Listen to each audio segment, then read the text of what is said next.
પાટણ શ્રી પાટણવાળા વણકર સમાજ વિકાસ મંડળ પાટણના વિવિધ હોદ્દાઓ માટે આજે પાટણ 135 વણકર સમાજની વાડી હાંસાપુર ખાતે ચૂંટણી પ્રક્રિયા યોજાઈ હતી.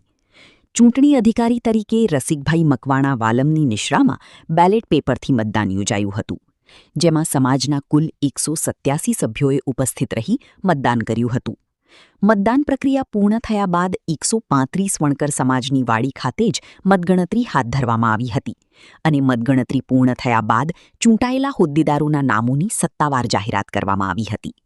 શ્રી પાટણવાળા વણકર સમાજ વિકાસ મંડળ હાંસાપુર પાટણના પ્રમુખપદ માટે અગાઉ યોજાયેલી ચૂંટણીમાં બિલ્ડર મેહુલભાઈ હેમચંદભાઈ વાઘેલા ગામ બાલીસણા ચૂંટાઈ આવ્યા હતા. ત્યારબાદ બાકી રહેલા વિવિધ હોદ્દાઓ માટે આજે ચૂંટણી યોજાઈ હતી. મહામંત્રી પદ માટે દિનેશભાઈ સોલંકી તથા પ્રવીણભાઈ સોલંકીએ ઉમેદવારી નોંધાવી હતી, જેમાં દિનેશભાઈ સોલંકી વિજેતા જાહેર થયા હતા.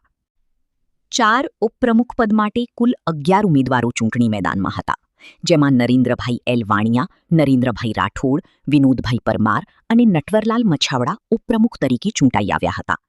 સહમંત્રીની 3 બેઠકો માટે અમૃતભાઈ એસ પરમાર, પીપી સુતરિયા અને હરગોવનભાઈ એસ પરમાર ચૂંટાઈ આવ્યા હતા, જ્યારે સંગઠન મંત્રી તરીકે મહેન્દ્રકુમાર એન પરમાર તથા ખજાનચી તરીકે મહેશભાઈ એ સોલંકી અને બાબુભાઈ એમ સોલંકી બિનહરીફ ચૂંટાયેલા જાહેર કરવામાં આવ્યા હતા.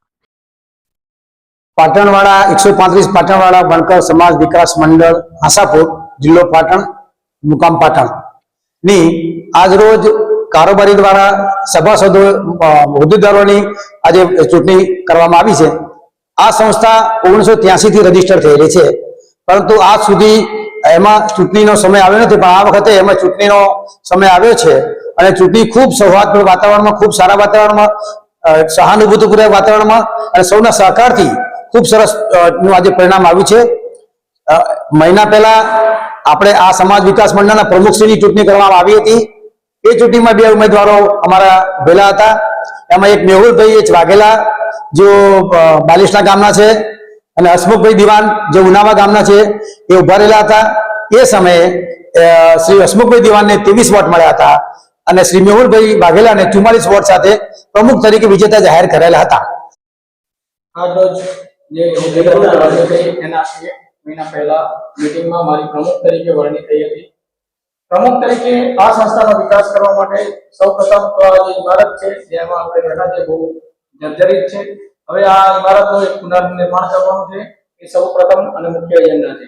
આ ઇમારતને લગભગ 2 થી 2.5 વર્ષના સમયગાળામાં પૂર્ણ કરવાનો અમે વિઝન રાખીએ છીએ અને એ પછી આ સંસ્થાની અંદર સમાજ ઉપયોગી કાર્યો જેવા કે શિક્ષણને લગતા કાર્યો, બાળકોને કીટ વિતરણ, બાળકોને સ્કૂલ બેગ વિતરણ, બાળકોને નોટબુક વિતરણ તથા જરૂરિયાત બાળકોને સ્કૂલ ફી માટે પણ મદદ કરવી, એવા બધા એજ્યુકેશનને લગતા કાર્યક્રમો આપવાનો વિઝન ધરાવીએ છીએ. રિપોર્ટર હિતલ પંચાલ, પાટણ.